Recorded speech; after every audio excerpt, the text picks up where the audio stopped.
I wish I was a little bit taller. I wish I was a baller. I wish I had a girl who looked good, I would call her. Wish I had a rabbit in a hat with a bat and a 6'4" parlor. I wish I...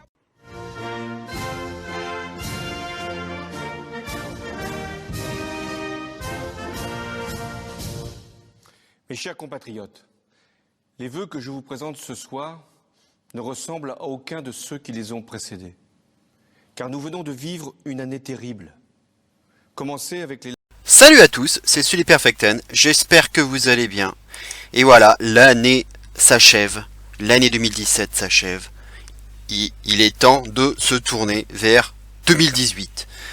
Voici donc une vidéo vœux, souhaits, attentes pour 2018. Donc c'est à l'instar de ce que j'avais pu faire l'année dernière, mais de façon plus condensée, en tout cas je vais essayer, c'est donc de faire un petit listing, une wishlist de tout ce que j'aimerais voir améliorer, développer ou tout simplement arriver à la WWE en 2018 et au regard de ce qu'il s'est passé en 2017. C'est donc une liste complètement subjective, comme ce qui a pu être fait dans ma vidéo précédente sur le top 10 des pay-per-view, des meilleurs et des pires. C'est tout à fait subjectif. Je peux avoir oublié involontairement ou volontairement certains éléments, mais je ne pouvais évidemment pas parler de tout. Donc j'ai listé à peu près, je pense, tout ce qui m'est venu par la tête et ce qui est, je pense, le plus important. Sachant aussi, précision, qu'il n'y a pas de classement, donc tout ce que je vais dire est dans un ordre complètement aléatoire. Il n'y a pas de préférence ou d'ordre d'importance, de priorité. Il n'y a pas de lecture par rapport à ça. Eh bien, on va commencer sans plus attendre. On va d'abord parler de la rivalité entre Tommaso Ciampa et Johnny Gargano. Je pense que je ne serai pas le seul à dire que qu'on en a envie de cette rivalité. On veut la voir en 2018. On sait que malheureusement Tommaso Ciampa a dû s'absenter des rings pendant un bon moment suite à sa blessure. Il a dû se faire opérer. Il est toujours en convalescence. Il va arriver, enfin il va finir par revenir. Mais je pense que on est à peu près... va falloir attendre encore peut-être 4 ou 5 mois, quelque chose comme ça, ou sauf si je me trompe. Mais il y en a encore pour un petit moment. Et personne n'a oublié ce fameux heel turn de Tommaso Ciampa à TakeOver Chicago, si je ne me trompe pas. Une image terrible, même si c'était un petit peu attendu. Mais le fait de voir ça, je pense que beaucoup de fans ont été choqués et ont été déchirés par ce qui s'est passé. Forcément, on le sait, ce sont deux vrais amis hors ring. Ils se connaissent parfaitement. Ce sont vraiment de vrais proches dans la vie. Ils connaissent les femmes des uns et des autres. Bref, c'est vraiment une vraie storyline là qu'il y a derrière tout ça, à travers ce heel turn. Donc l'histoire, elle se raconte toute seule. Il n'y a finalement pas grand chose à raconter. Tout s'écrit tout seul. Il y a juste à sortir une belle vidéo rétrospective de DIY, d'images d'indie, de cruiserweight classique. On ressort un peu tout ça. Et bien entendu, on termine par le heel turn. Et puis ce qui est arrivé par la suite avec Gargano qui a eu une petite losing streak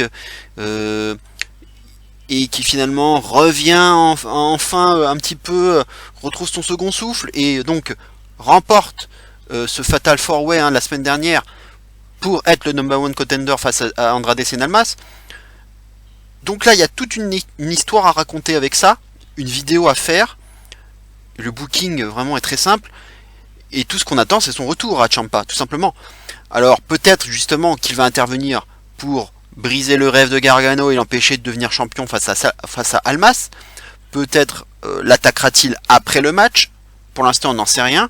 Peut-être, on ne sait jamais, que la feud entre les deux sera pour le titre NXT, ce qui serait extraordinaire. Ça serait aussi une super belle histoire. Bref, moi j'ai vraiment hâte de voir cette rivalité enfin s'installer et voir Ciampa de retour, quoi. Et je fais confiance vraiment à Triple H pour nous booker ça aux petits oignons. Et j'espère vraiment voir ça très rapidement. Voilà, on va passer maintenant à un autre sujet qui est vraiment d'actualité, puisqu'il s'agit du Royal Rumble. Aussi bien masculin que féminin. En 2018, donc dans un mois, nous fêterons les 30 ans du Royal Rumble. Le premier a eu lieu en 1988. Donc c'est vraiment un anniversaire qu'on fête. Donc c'est un show important. 30 ans, vous vous rendez compte, c'est quand même pas rien. Donc j'espère, c'est ça mon vœu, c'est de marquer le coup avec des vainqueurs qui en valent la peine, aussi bien du côté masculin que du côté féminin. Vraiment qu'on se dise, ah ouais, en 2018 pour les 30 ans, telle personne a gagné, et de telle façon, telle personne est arrivée, telle personne a éliminé un autre, il s'est passé ça. Bref, qu'on se souvienne d'éléments marquants, de faits majeurs durant les 2 batailles royales. Puisque maintenant il faut dire 2, hein, puisque c'est également la première fois qu'on va avoir un Royal Rumble féminin. Et forcément, ils vont être attendus au tournant. J'espère vraiment que le Royal Rumble féminin sera vraiment digne d'être vraiment à la hauteur, en tout cas des espérances, et à la hauteur du premier de l'histoire.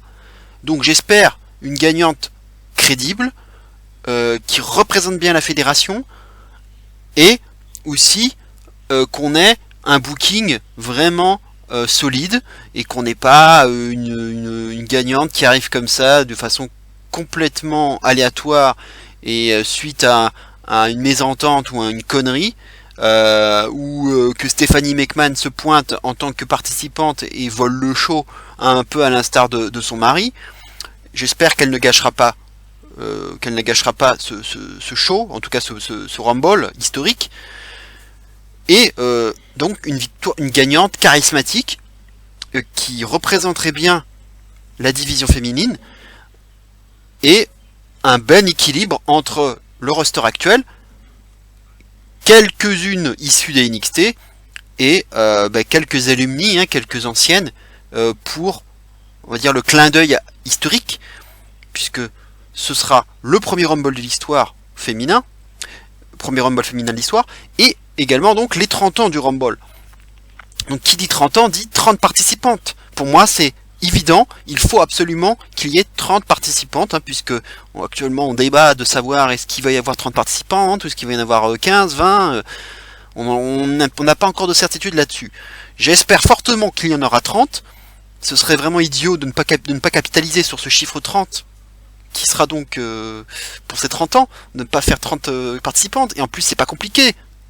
J'ai calculé, il y en a 19 filles dans le main roster, donc il n'y a plus que 11 à aller chercher, entre les filles de la NXT et des anciennes, voire des nouvelles têtes. Il y a quand même de quoi faire.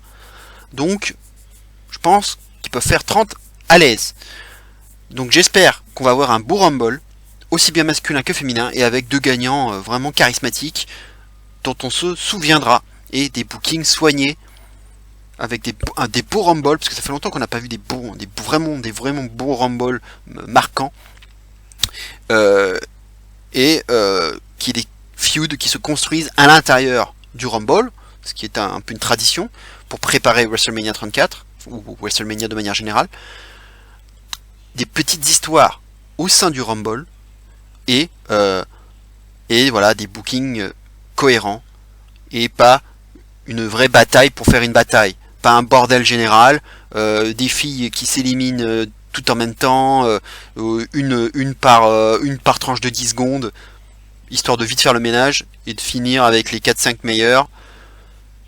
Faut aller crescendo. J'espère qu'ils vont réserver assez de temps aussi aux filles. J'espère que ça ne va pas durer seulement 15-20 minutes. J'espère qu'il y en aurait un petit peu plus, au moins une bonne demi-heure, ça serait déjà pas mal. Je ne connais pas encore le règlement, si ça va être pour les intervalles d'arrivée de chaque lutteuse. Bref, on verra bien, mais en tout cas, j'attends un anniversaire réussi pour ce Royal Rumble 2018. On va passer à un autre sujet, des lutteurs à mieux booker. Comme vous pouvez le voir, il y en a 3 que j'ai relevés, 3 lutteurs a priori, on peut se dire, de qualité, qui ont un passé quand même, notamment pour 2 d'entre eux, et qui n'arrivent pas à percer véritablement, à laisser une grosse empreinte, et surtout qui sont gâchés par les bookings.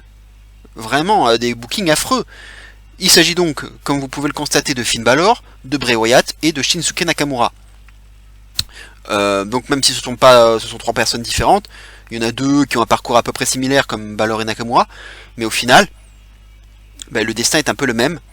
Ils ont du mal à exploser ce fameux plafond de verre, et ces bookings qui sont vraiment à chier. Balor, qu'est-ce qu'ils font avec lui? Rien. Là, il est en train de batifoler avec le mistourage. Non, mais non, enfin, c'est pas possible. Le gars, il est arrivé champion universel. Le premier champion universel de l'histoire, faut pas l'oublier. Et malheureusement pour lui, il s'est blessé. Mais depuis, rien. Absolument rien. Il ne fait pas le main event. Il végète. Et on ne sait pas trop ce qu'ils veulent faire avec lui. Bray Wyatt, c'est pareil. Lui, qui a d'ailleurs feudé avec Finn Balor. Après, il y a eu cette méningite pour Bray Wyatt qui a un peu raccourci les choses. Et on y a cru. Il y a pratiquement 1 an, on y a cru. Lorsque Randy Orton avait gagné le Rumble, que Bray Wyatt était devenu champion du monde à l'Elimination Chamber.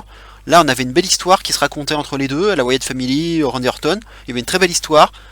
Et malheureusement, Randy Orton a récupéré le titre déjà 1 mois après aux mains de Bray Wyatt. Bray Wyatt n'a eu qu'1 mois de règne, c'est tout. Et depuis, rien derrière, enfin des feuds toujours, et puis toujours des mêmes discours, incompréhensibles, dans la fumée, dans le noir, discours assez confus, qui sont bien, hein, enfin comment dire, il y a toujours ce charisme, cette ambiance, cette qualité au micro qui est toujours convaincante, mais sur le ring ça suit pas derrière, puisqu'il se fait toujours avoir et il perd les rivalités. Donc comment être crédible, comment croire une seule seconde que Bray Wyatt est une menace? C'est difficile. Donc là, il est temps, rivalité avec Matt Hardy, Woken Hardy. On va voir ce que ça donne. Ça peut être intéressant, mais j'attends de voir encore une fois. Et j'espère, cette fois-ci, que Wyatt va paraître mieux que ça, et va pouvoir au moins donner le change de façon efficace à Matt Hardy. Ça, ce sera dans ce qui va être à voir en 2018. Et quant à Shinsuke Nakamura, c'est toujours pareil, quoi. Il arrive pas, il a une entrée magnifique, on l'a tous vu, mais derrière, sur le ring, ça suit pas, on s'emmerde.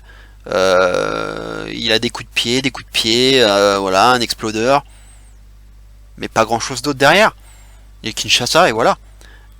Mais les matchs ne sont pas convaincants. Il a eu un match à SummerSlam contre Jinder Mahal qui a été absolument horrible, dégueulasse. Donc cette rivalité avec Mahal, horrible.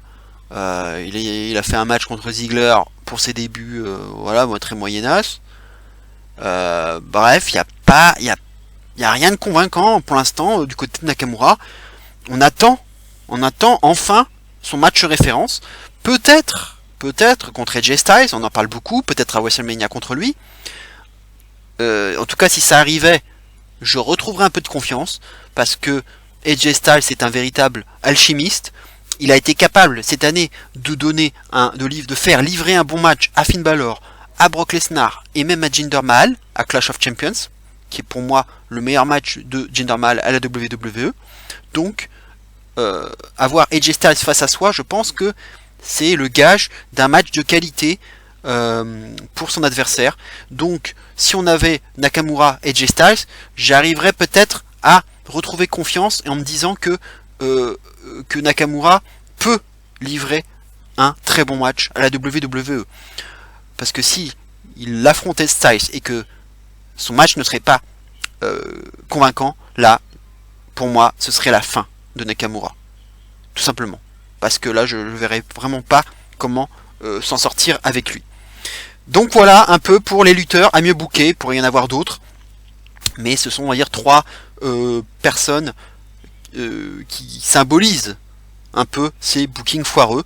Et c'est d'ailleurs aussi l'un de mes messages pour 2018, de manière générale, c'est de soigner les bookings. Là, je parle des lutteurs, mais aussi des storylines. Vraiment de faire des jolies storylines, mieux écrites, et qui s'étalent un peu plus sur le temps, au lieu de faire des bookings en 4-6, en 2 semaines juste avant le pay-per-view. Et c'est aussi dû au fait qu'on avait beaucoup trop de pay-per-view. Heureusement en 2018 on sait qu'on va en avoir 2 en moins, si je ne me trompe pas. C'est une bonne nouvelle, ça va permettre justement de mieux construire ces storylines et d'avoir justement des bookings, des storylines qui sont mieux construites et qui nous permettent de mieux entrer dans le pay-per-view, d'avoir plus la tête au pay-per-view et de pas se dire ah mince, c'est déjà dimanche tel pay-per-view, ah ouais, mais j'y pensais même pas. Voilà, donc au moins avec 2 pay-per-view en moins, on va être un petit peu plus dedans et c'est pas plus mal. Donc voilà, j'ai fait un petit package là de booking storylines, réduction du nombre de pay-per-view. Voilà, au moins ça me permet de parler un peu de tout en une seule fois. On va passer au sujet suivant. Entretenir la bonne dynamique au niveau des tag teams dans le main roster. On a vu cette année, franchement, 2017 aura été marqué par le renouveau au niveau des tag teams. Franchement, ça c'est vraiment l'un des points les plus positifs de l'année. C'est vraiment le nombre vraiment incalculable de très bons matchs qu'on a pu avoir en tag team et même en pay-per-view, avec notamment les Usos, les New Day qui nous ont livré vraiment 3 ou 4 matchs vraiment de très très haut niveau. Je pense à 2 matchs spontanément. C'est le kick-off de SummerSlam. Je l'ai déjà dit, mais pour moi c'est sans aucun doute le plus beau match de kick-off de l'histoire de la WWE. Et c'était un match qui aurait dû, mais vraiment sans le moindre doute, aurait dû figurer dans le show principal. C'est une grosse erreur, vraiment dommage de ne pas avoir mis les titres par équipe au SummerSlam. Surtout quand on voit les matchs qu'il y a eu dans le show principal, franchement, ça n'aurait pas vraiment été du luxe de les mettre dans le pay-per-view, quoi. C'est vraiment dommage. Et ça a été un match exceptionnel. Et le deuxième match, c'était le Hell in a Cell match qui a ouvert le show, donc entre les Usos et les New Day, qui a été très rude, avec des coups de kendo sticks. Enfin, on s'en souvient, ça a été vraiment une vraie bagarre. Et on a vraiment, enfin moi en tout cas, j'ai pris mon pied dans ce opener qui était vraiment de très bonne facture.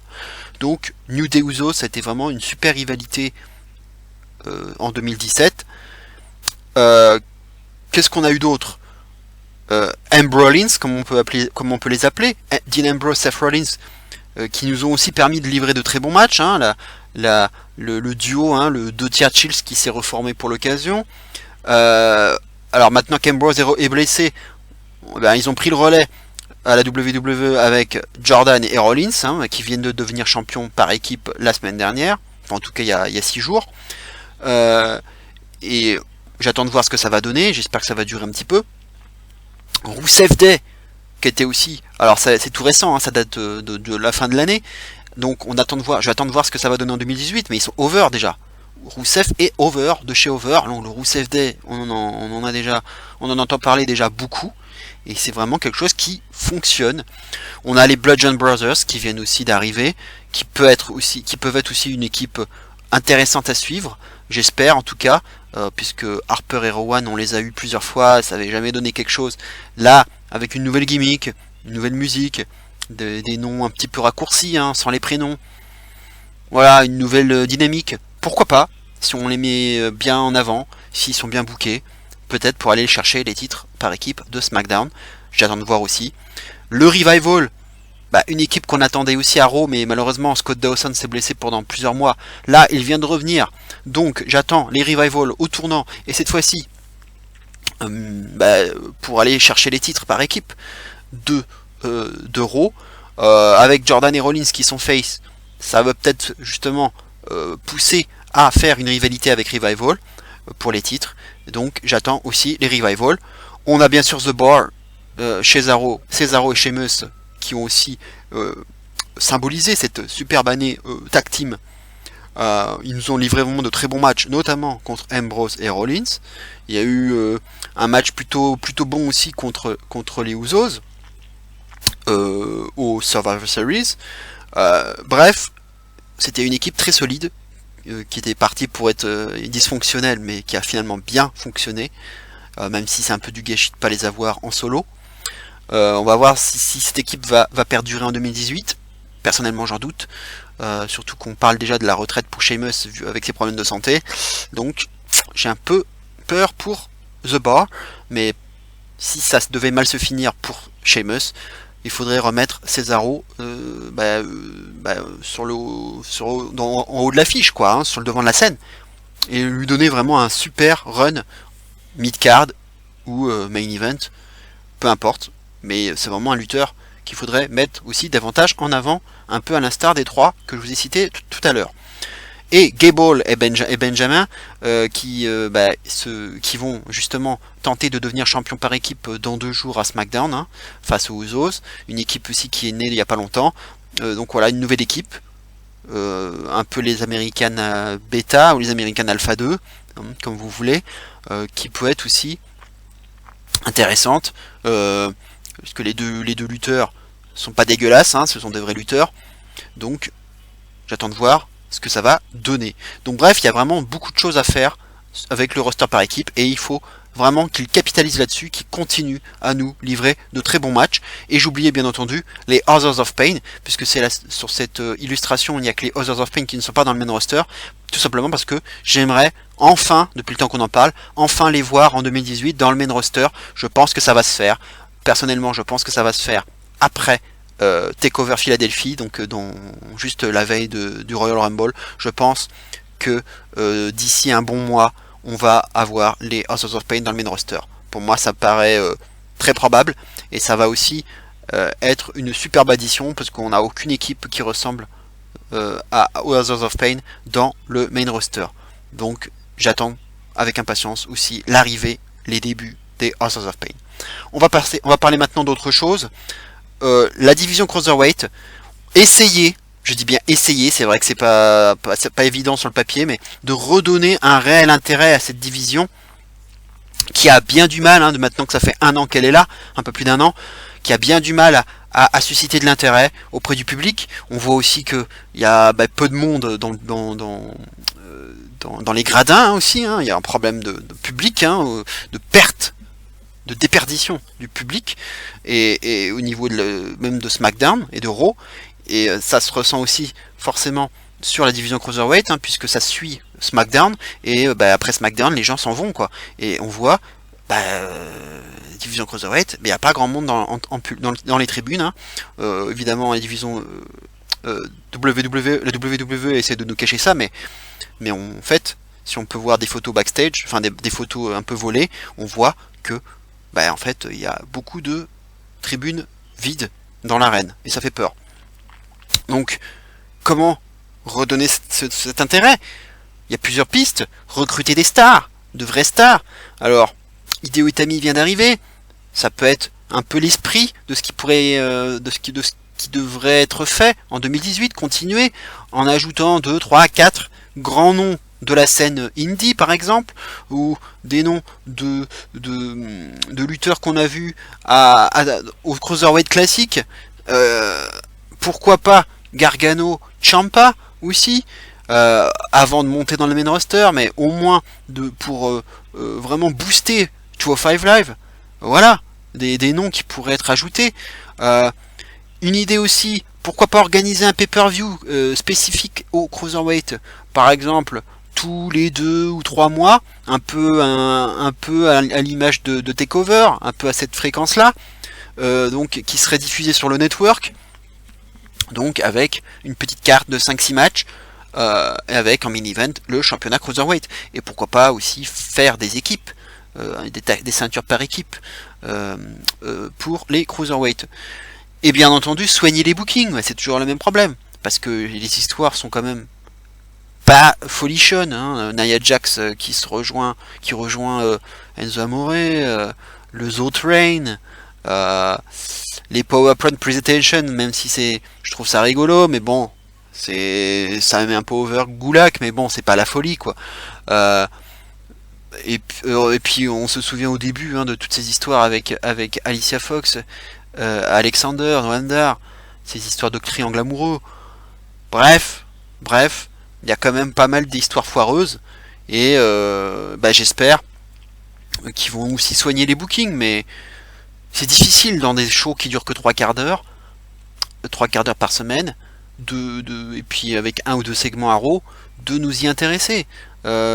Et même si j'ai peur que ce soit un vœu pieux, et je sais même pas si cette division va survivre en 2018, c'est bien ça le problème. Et en plus il va y avoir un premier gros défi, un défi de taille, puisque dans 15 jours maintenant, on le sait, il y a le Mixed Match Challenge, c'est-à-dire le tournoi mixte qui va avoir lieu après SmackDown sur Facebook, et qui va arriver en même temps que 205 Live, donc ils vont se concurrencer entre eux. Donc ça va être aussi un gros défi pour 205 Live. Alors peut-être qu'ils vont décaler l'horaire de 205 Live, je ne sais pas comment ils vont faire, mais si ça a lieu en même temps, ça risque aussi de poser problème à 205 Live. Bref, quelques idées voilà pour redynamiser cette division Cruiserweight. Peut-être aussi faire descendre certaines personnes du main roster vers 205 Live, comme ils ont pu faire avec Neville, qui a été un formidable porte-drapeau. Il a vraiment relancé cette division à lui tout seul, pratiquement. On a vu Austin Aries qui est arrivé aussi. Et Enzo Amore, même si je le déteste, et même si qui est un très très mauvais lutteur, il est arrivé cette année à 205 Live. Il a redonné quand même un petit peu de sel à cette division, même s'il est insupportable. Il faut le reconnaître. Il a quand même remis un petit peu en lumière cette division. Il y a quand même des choses à faire, on voit. Ils en sont capables, mais il faut vraiment faire davantage pour s'ils veulent le faire. C'est ça aussi, il y a la volonté après. Mais il y a des choses à faire pour remonter cette division Cruiserweight. En tout cas, si la WWE le veut vraiment. On va passer à un autre sujet maintenant. C'est un package, on va dire, d'arrivée dans le main roster qui pourrait être intéressante à faire en 2018. Alors comme vous pouvez le voir, il y a beaucoup de monde dans mon illustration. Ma liste est peut-être pas exhaustive, mais on va dire ce sont des noms. Alors comme des noms principaux, comme vous pouvez le constater, hormis tout le monde est issu de la NXT. Je vais commencer tout de suite par l'intrus, à savoir Ricochet, en haut au centre de l'écran. Pour moi, c'est l'un des meilleurs catcheurs du monde. Une véritable star de l'indie, Prince Puma de la Lucha Underground, pour ceux qui connaissent. C'est un lutteur exceptionnel, des qualités athlétiques hors normes, un véritable high flyer, vraiment un athlète complet. Moi je l'adore, et avoir un tel lutteur à la WWE, mais ce serait exceptionnel, et on en parle puisque apparemment son contrat va bientôt s'arrêter, justement à la fin du mois de janvier, donc juste avant le Royal Rumble. Donc forcément on a envie de se dire pourquoi pas une arrivée de Ricochet au Rumble, ou peut-être après, mais en tout cas on se dit que son arrivée à la WWE, elle devient de plus en plus probable. Donc moi j'ai envie d'y croire. Je l'avais dit déjà il y a 1 an, mais là ça semble de plus en plus proche, et j'espère qu'on va la voir. Peut-être pas par NXT d'ailleurs, directement dans le main roster, à l'image de AJ Styles. Ce serait exceptionnel. Évidemment, si il est booké correctement, c'est toujours le même problème. Si c'est pour faire comme Nakamura, c'est pas la peine. J'espère donc qu'on va le voir, parce que c'est vraiment quelqu'un qui gagne à être connu, parce que l'univers de la WWE ne le connaît pas, et donc s'il arrive au Rumble, le public je pense va être à moitié ou même au tiers content, ou le reste ils vont dire Ouais, j'ai entendu parler de Ricochet, mais ouais, enfin voilà. Bref, il faut en faire quelque chose, il faut le faire venir. J'espère qu'on va le voir. Voilà. En ce qui concerne les autres têtes, bah, c'est à peu près les noms qui circulent en général, hein, pour ceux qu'on a envie de voir dans le main roster. Les Authors of Pain, j'en ai parlé tout à l'heure. C'est probablement la prochaine équipe qui va arriver maintenant. Hein. Ils vont probablement perdre leur match de championnat à TakeOver Philadelphie, hein, puisqu'ils sont partis pour affronter l'Undisputed Era, a priori. Donc, je pense qu'ils vont perdre leur match et filer vers le main roster, bah, soit pour participer au Rumble, soit le lendemain, pour faire leur début au lendemain du Rumble, ou 2 jours après, s'ils arrivent à SmackDown. Aleister Black, bien entendu, hein. Voilà, on ne présente plus Aleister Black, cette entrée si badass, et vraiment ce kicker là, ce badass kicker, cette attitude, très peu de mots au micro, mais qu'est-ce qu'il est efficace dans le ring, et qu'est-ce qu'il est impactant. C'est voilà, c'est un vrai charisme, et là aussi encore une addition qui ferait très très mal, je pense, dans le main roster. Voilà, il faut qu'il fasse 1 ou 2 sauts de feud significatives.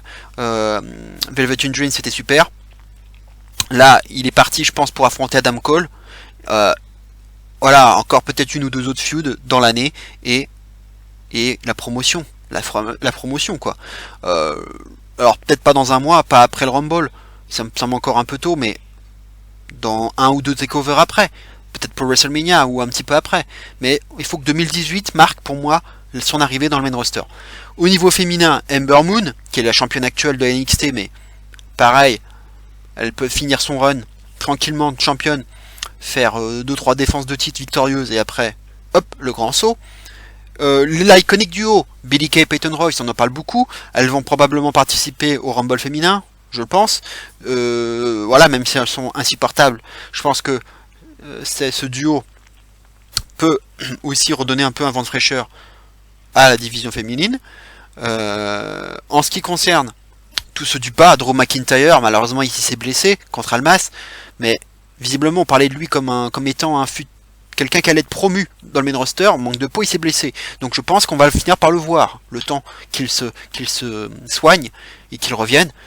Voilà, ça serait un retour par la grande porte, hein, pour celui qui a finalement déçu, hein, quand il était le Chosen One.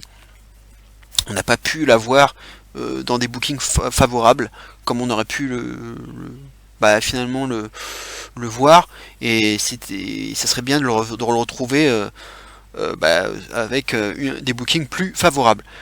Gargano Ciampa, je l'ai dit tout à l'heure, peut-être pour 205 Live, mais sinon dans le main roster, les deux ensemble ou séparément, hein, parce qu'il peut y avoir aussi un rabibochage qui pourrait être fait aussi entre temps. On va voir comment ils vont faire ça, mais les deux, que ce soit à 205 Live ou bien dans le main roster, ça aurait quand même une sacrée gueule aussi. Et pourquoi pas reformer les DIY pour l'occasion. Andrade Cien Almas, qui est champion aussi actuellement de la NXT, pareil qu'Ember Moon, hein, un petit 2-3 défenses de titre et significative, et hop, l'arrivée dans le main roster, et accompagné de Zelina Vega, qui est celle qui a un peu le redonné de la crédibilité, et qui a redonné un relief au personnage de Dalmas depuis qu'il est heel. Ça aussi, ce duo serait vraiment intéressant dans le main roster. Et enfin Sanity, hein, tout le monde, hein, y compris Nikki Cross, forcément Killian Dane, hein, aussi, un homme exceptionnel, hein, parce qu'il est capable aussi de faire de la voltige malgré son gabarit. Il y a peu de gens qui sont capables de faire ça, donc forcément ce serait une super addition. En plus on l'a déjà vu l'année dernière à l'Andre the Giant Memorial Battle Royal, donc on a un petit peu vu sa tête dans le main roster. Et Eric Young, donc Alexander Wolf, hein, vraiment Sanity au complet. Voilà encore une autre équipe qu'on pourrait voir dans le main roster en 2018. On va passer à un autre sujet. Taker. Retire in peace. Voilà ce que j'ai écrit. Retire in peace. Chaque année on dit pareil. On dit mais arrête-toi Taker, arrête-toi. Tu tiens plus debout. T'es pathétique. Le plus beau de ta carrière est derrière toi. Donc ne pars pas de façon pathétique comme ça. Non. ne fait pas le match de trop. Et malheureusement, son match de trop, ça fait 3 à 4 ans maintenant qu'il nous fait son match de trop à WrestleMania. Et là maintenant, ça fait trop mal. Voir Roman Reigns battre Taker à Mania. Non. On veut plus voir ça. Et puis surtout qu'il tient plus debout. Enfin, moi j'ai toujours peur qu'il nous fasse un arrêt cardiaque sur le ring, quoi. Et même s'il a changé sa hanche, il s'est fait opérer, il paraît qu'il va mieux. Non. Alors, s'il te plaît, Taker, faites que cette année 2018 soit sa dernière année. Voilà. Peut-être pas en 2000. Alors, peut-être un Hall of Fame, à mon avis, ça va pas être pour 2018, mais à mon avis, ça sera pour 2019. Mais arrête-toi là. Allez, fais-nous ton dernier Mania. Contre Cena, contre Jason Jordan, contre je ne sais pas qui. Fais-nous contre Kane, pourquoi pas. Ton dernier WrestleMania. Même si ça me fait chier, mais il va le faire de toute façon. Donc voilà, il va le faire son WrestleMania. Donc fais-nous ton dernier Mania. Et pars définitivement. Parce que l'image de l'année dernière, on a cru que c'était la fin, mais on sait que ça va pas être la fin. Mais vraiment, quitte-nous pour de bon. Prends une retraite bien méritée. Ta carrière fut immense. Tu es un Hall of Famer, bien entendu, assuré. Donc, finis sur une bonne note. Et pas sur le match de trop, même si malheureusement c'est déjà fait. Mais j'espère que pour son dernier match, puisque je pense que ce ne sera pas son dernier match, donc ça sera peut-être pour WrestleMania de 2018, de pas être pathétique sur une victoire peut-être, mais de finir grandi, vraiment grandi, et pour qu'on puisse lui rendre hommage une dernière fois cette fois-ci. Hein, on pensait que c'était l'année dernière, mais vraiment une dernière fois qu'on lui tire notre chapeau, hein, c'est le cas de le dire, et qu'on lui dise thank you Taker. Voilà, sujet suivant. Pour le Money in the Bank, un vrai cash-in. Pourquoi ? Parce que, mine de rien, je parle des hommes, hein, parce que les femmes, hein, ça vient de commencer cette année, hein, mais de manière générale pour les hommes, ça commence à faire un moment qu'on n'a pas vu un vrai cash-in.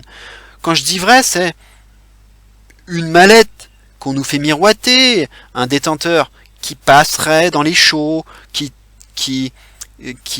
teaserait un cash-in et qui ne le fait pas et qui finalement va le faire un peu plus tard pour nous surprendre. 2016, on se souvient, Dean Ambrose avait gagné la mallette du Money in the Bank, mais dans le même show avait caché sur Seth Rollins, était devenu champion de la WWE. Bref, du coup, on n'a pas profité de la mallette. On n'aura pas eu le temps puisqu'il a caché le même soir. En 2016. 2017, faut-il le rappeler, Baron Corbin, qui nous foire son cash-in, lamentablement. On ne saura jamais vraiment si c'était une sanction ou pas en interne, mais c'était pathétique pour Corbin. Du coup, il faut remonter à 2015 au Survivor Series, donc comme je peux vous le montrer sur l'illustration, pour voir un vrai cash-in se faire, c'est-à-dire Sheamus sur Roman Reigns, qui venait de gagner le tournoi pour être champion de la WWE, suite à la blessure de Rollins, hein, le titre était laissé vacant, donc Roman Reigns avait gagné le tournoi, la finale, et Sheamus était arrivé pour cacher pendant les confettis. Ça, c'était une belle image qui m'avait bien plu. C'était drôle, pathétique à la fois, mais c'est ça aussi la magie du cash-in. Et c'est ça que j'ai envie de revoir en 2018. Alors ça sera peut-être pas en 2018, ça sera peut-être en 2019, hein, puisque on le sait, il y a un an pour cacher. Donc ça ne veut pas dire que le cash-in aura lieu en 2018, mais j'espère que celui qui gagnera la mallette pour 2018, donc celui qui gagnera la mallette au Money in the Bank, ne cachera pas tout de suite, et cette fois-ci dans de bonnes conditions, et réussira son cash-in. Voilà, surtout. Réussira son cash-in. Et parce que ça commence à manquer, hein, d'avoir un vrai cash-in marquant, parce que ça fait maintenant 2 ans que ce n'est pas arrivé. Et alors il va y avoir celui des femmes, Carmella, je l'attends toujours. Finalement, on ne sait toujours pas si son cash-in va réussir ou pas. De toute façon, elle a plus que 6 mois à peu près, 5-6 mois pour le faire. Donc, va-t-elle y arriver? J'ai envie de dire oui, même si, bon, Carmella championne de la WWE, j'ai un peu de mal à voir ça, à y croire. Mais bon, est-ce qu'ils vont vraiment lui faire rater son cash-in? Après celui de Corbin, ça ferait un peu beaucoup. Au moins, en tout cas, si on peut avoir 2 cash-in réussis, ça serait vraiment sympathique. Autre sujet, SmackDown. Parce que SmackDown, cette année, ça a été aussi un show qui a vraiment été très moyen. Vraiment très moyen. Et donc, l'idée 2018, ce serait de refaire de SmackDown un show qui compte, relancer SmackDown Live. Parce que si on revient à peu près un an en arrière, on avait une magnifique feud, magnifique histoire entre Bray Wyatt, Luke Harper et Randy Orton, autour de la Wyatt Family, d'Orton qui s'était inséré dans la Wyatt Family. C'était vraiment super cool. Ça a débouché vers Orton, vainqueur du Rumble, Wyatt, vainqueur de l'Elimination Chamber et qui prend le titre, et donc Orton qui bat Wyatt pour récupérer le titre. Donc la feud a duré, je dirais à peu près 6 mois. Voilà une feud qui était bien construite, même si au final malheureusement Wyatt a encore payé les pots cassés, mais sur le principe, ça avait nourri SmackDown pendant 6 mois à peu près, et à ce moment-là, SmackDown était vraiment sur une bonne dynamique. De la même façon, le roster féminin, on commence à avoir des choses intéressantes, les filles étaient bien mises en valeur.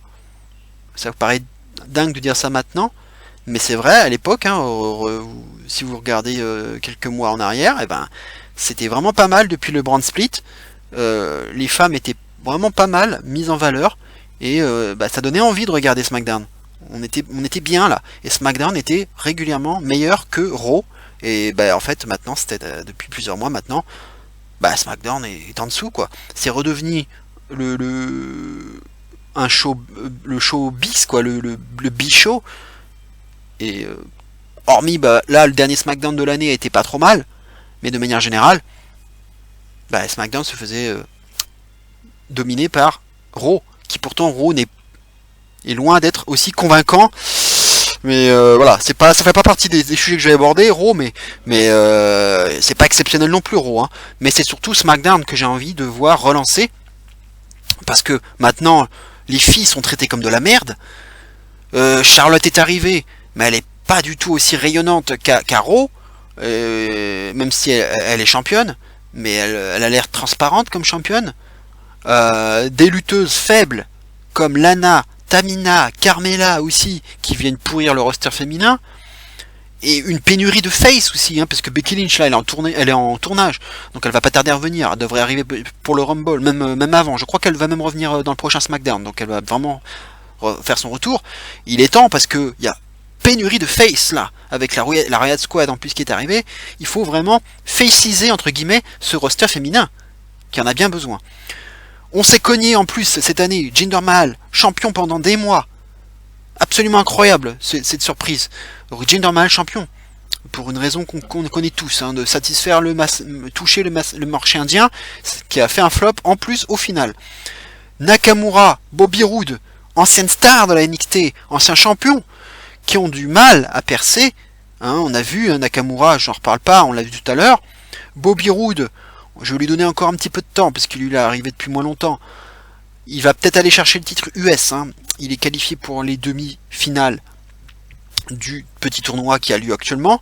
Il va disputer la finale, peut-être, au Royal Rumble, peut-être contre Jinder Mahal, on verra ce que ça donne. Mais pour l'instant, c'est pas convaincant, Bobby Roode. Et en plus, je pense qu'il est beaucoup mieux en heel, comme il l'était à NXT. Pour moi, Bobby Roode en face, c'est pas la meilleure des choses, et c'est pas le meilleur choix. Tye Dillinger, pareil, aux abonnés absents. Voilà, on le voit très peu. Là, on l'a revu un petit peu. Là, on l'a vu dans le tournoi, mais je pense que c'est plus pour jouer les bouche-trous et jobber face à Jinder Mahal. Mais sinon, il est un peu aux abonnés absents depuis quelques temps. Mike Kanellis, j'en parle même pas, un gros flop. En plus, il a ses problèmes extra catch. James Ellsworth aussi qui a fait du mal. à SmackDown, parce qu'il a occupé le main event pendant des semaines. Il a même, pire que ça, il a gâché le premier Money in the Bank féminin de l'histoire, en cachant lui-même la mallette, ce qui est incroyable. Premier Money in the Bank féminin de l'histoire, il vient nous gâcher ça. J'espère, en tout cas, pour revenir, faire une courte parenthèse sur le Rumble féminin dont je parlais tout à l'heure, j'espère qu'il ne va pas y avoir aussi une première historique qui sera gâchée encore comme Ellsworth l'a fait. Les Fashion Files aussi qui ont redonné une bouffée d'air frais à SmackDown, mais au final, quoi derrière? Quid de Breezango? On a l'impression que c'est juste un phénomène viral et rien d'autre. Sur le ring, rien. Et d'ailleurs, même les Fashion Files ont été relégués sur YouTube. Maintenant, on n'a même plus de Fashion Files à SmackDown. Maintenant, ce n'est plus que sur YouTube si vous voulez continuer à les suivre. Et ça aide un petit peu à booker les matchs, comme actuellement avec The Ascension, qui prennent un malin plaisir à booker des matchs entre Breezango et les Bludgeon Brothers. Baron Corbin, que dire de Baron Corbin? Son booking incompréhensible, qui est fait de haut et de bas, capable de gagner le Money in the Bank, la mallette, et de rater son cash-in lamentablement, de se faire enterrer par John Cena à SummerSlam, puis finalement de remonter un peu la pente en gagnant le titre US, et finalement en le perdant à la surprise générale contre Dolph Ziggler, et en perdant au premier tour la semaine dernière du petit tournoi, justement pour le tournoi US où il a perdu contre Bobby Roode. Alors comment comprendre ce booking pour Corbin? On comprend pas si c'est de la sanction, ou on ne sait pas ce qu'ils font avec lui. Peut-être que cette fois-ci, après avoir à nouveau touché le fond, peut-être qu'il va y avoir une surprise avec une victoire au Rumble, pourquoi pas, puisque c'est tellement fait de haut et de bas son booking que on ne sait jamais. On pourrait aussi citer le traitement de Dolph Ziggler, mais je préfère voir ce qui lui est réservé avant de juger, car il pourrait très bien gagner tous nos trollés, gagner le Rumble match, ou gagner le titre US, puisqu'à mon avis, moi je crois pas trop à la retraite et à son faux départ et à son abandon du titre US. J'y crois moyennement. Je pense qu'on nous prépare une grosse storyline. En tout cas, je l'espère. Dans les rares satisfactions quand même, AJ Styles, bien sûr, toujours pareil, the face that runs the place, et SmackDown, the show that AJ Styles built, heureusement. Les tag teams, on n'en reparle pas, heureusement, New Day Usos, et une storyline aussi, donc actuelle, construite autour de Bryan, Shane McMahon et Kevin Owens et Sami Zayn, même si cette storyline pourrait être mieux faite, je vous l'admets, mais au moins on prend notre temps, ils prennent leur temps pour nous builder quelque chose sur la durée, comme ils ont pu faire avec à l'époque, il y a un an, avec Wyatt et Orton. Voilà, au moins ils sont capables de prendre un peu plus de temps pour construire quelque chose. Peut-être que ça conduira jusqu'à WrestleMania 34, mais au moins ils nous montrent qu'ils sont capables de le faire. Donc faites-nous remettez-nous comme ça davantage de storyline sur la durée. C'est ça qu'il faut faire aussi pour relancer SmackDown Live. Autre sujet, Ambrose. Faites tourner heel Dean Ambrose. Vraiment là, c'est plus possible. Alors, il est blessé pour 9 mois, on le sait malheureusement pour lui. Mais je pense qu'il a fait le tour de la question en face. Et il a vraiment besoin de se renouveler. Ses règnes de champion furent tous boring. Et il a une gimmick en plus qui irait beaucoup mieux en tant que heel qu'en tant que face. Regardez l'illustration. Quand on le voit avec son perfecto, avec sa gueule de fou incontrôlable. Mais c'est un heel ça, c'est pas un face. Et justement, sa longue blessure peut être un mal pour un bien. Puisque ça peut permettre de réfléchir à ce heel turn. Et à la façon dont ça serait fait. Sachant qu'avec en plus Jordan et Rollins qui sont actuellement champions, tu peux capitaliser là-dessus avec par exemple un Ambrose qui reviendrait en mode jaloux, avec le sentiment que son frère Rollins l'a oublié et même vite remplacé, donc on pourrait avoir un Ambrose un peu frustré, et bien sûr pour faire ça il faudrait que la team Jordan Rollins existe encore et dure suffisamment, sinon ça servira à rien.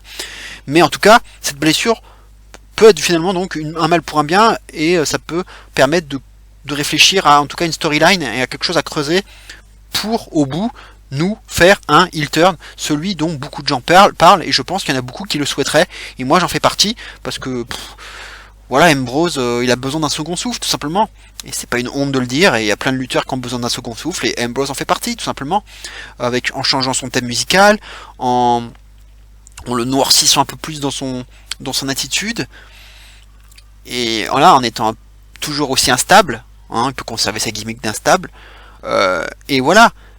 Mais vraiment changer quelque chose, et vraiment faire quelque chose avec Ambrose, et renouveler son personnage, et je pense qu'il est grand temps.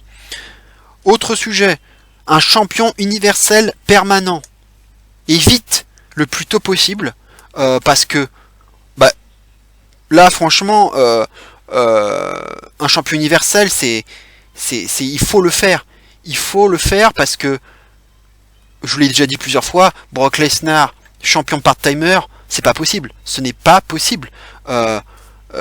Vous savez ce que j'en pense, hein, c'est de la merde, on le voit jamais, le titre est défendu tous les 3 mois,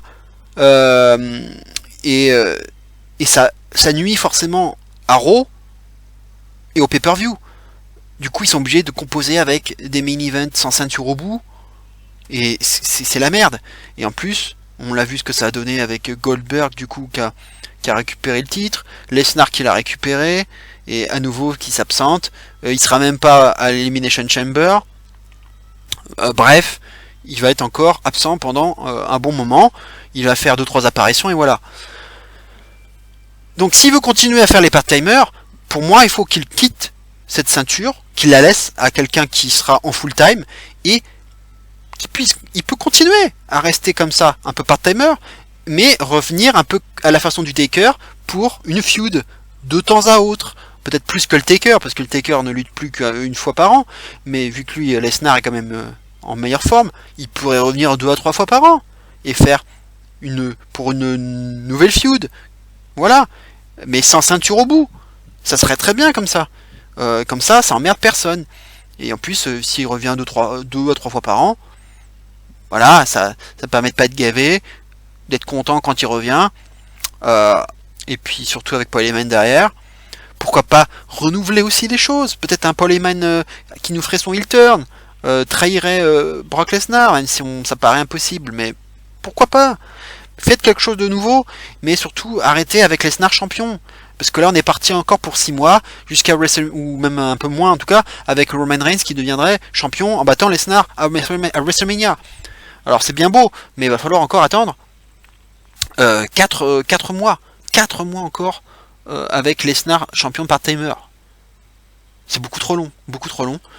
Alors c'est un vœu pieux, mais j'aimerais bien qu'il perde son titre avant. Mais au Rumble, j'y crois pas. À l'Elimination Chamber, il y sera pas.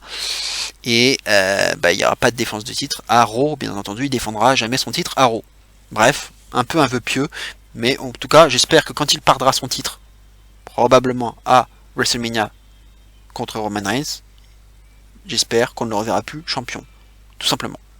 Et enfin, dernier sujet que je voulais évoquer, des surprises, tout simplement. Surprenez-nous la WWE. Il y a des choses, vous pouvez nous faire des choses qu'on n'a pas vu venir, des heel turn surprises, des nouveaux arrivants, des retours d'anciens, des fins de match inattendues, de nouvelles stipulations, ou des retours d'anciennes stipulations, comme ils ont pu faire avec le Wargames. Si possible, des choses qu'Internet, ou que la communauté Internet, ou que les fans n'ont pas vu venir, ils sont capables de le faire. C'est vrai que c'est difficile actuellement, maintenant, à notre époque, avec tout ce qui circule sur les réseaux sociaux, Internet, où tous les gens savent déjà ce qui va se passer et s'informent. Ils sont capables de le faire. Regardez ce qu'ils ont fait il y a peu avec Dolph Ziggler. D'ailleurs, SmackDown a tendance à mieux nous surprendre que Raw, hein, on l'a remarqué. On l'a vu. Donc la prise du titre US par Ziggler, elle était quand même plutôt inattendue. Le cash-in raté de Corbin, ça aussi, c'était quand même plutôt inattendu. Le retour du Great Khali au Punjabi Prison Match de Battleground, même si, bien entendu, on aurait pu s'en passer, hein, on est d'accord. Mais au moins, c'était une surprise, hein, personne n'a vu venir le retour du Great Khali. Du côté de Raw, le retour de Kane aussi, qui était quand même bien passé sous silence. Hein, dans les news, on le savait pas. C'était inattendu. Donc il y a quand même plusieurs cas de figure concrets où on a la preuve que la WWE peut nous surprendre. Elle en est capable, tout comme elle est capable de faire des bookings mieux construits, comme je le disais tout à l'heure, mais elle est aussi capable de nous surprendre. Alors, qu'elle le fasse davantage. Ça aussi, ça redonnera de l'intérêt aux fans, et ça nous donnera envie de regarder le show avec plus de plaisir, et peut-être de regagner un peu d'audience, parce que c'est vrai que les audiences, elles sont pas top cette année, hein. Elles sont pas top, elles ont chuté, c'est plus les audiences qu'il y avait avant, et il faut vraiment relancer la machine, comme on dit. Relancer la machine. Donc, surprenez-nous, WWE. Voilà. Voilà tout ce que je pouvais dire, en gros en tout cas, sur ma wishlist, ma liste de souhaits pour 2018. J'espère que cette vidéo vous aura plu. Je sais, elle est un peu longue finalement, elle est longue, un peu plus courte que l'année dernière, mais longue quand même. Voilà, maintenant j'en profite pour, c'est le moment, vous souhaiter une très bonne année 2018 à tous. Soyez prudents ce soir, hein. Attention, hein, avec modération l'alcool, mais fêtez ça quand même comme il se doit. Et vraiment une très bonne année catchesque à tous. Hein. N'hésitez pas à commenter, à liker, à partager cette vidéo. On se retrouve de toute façon en 2018 avec plein de bonnes choses, j'en suis sûr, avec plein de bonnes surprises, j'espère, côté catchesque. Et d'ici là, bien entendu, n'oubliez surtout pas, vive le catch. Ciao à tous.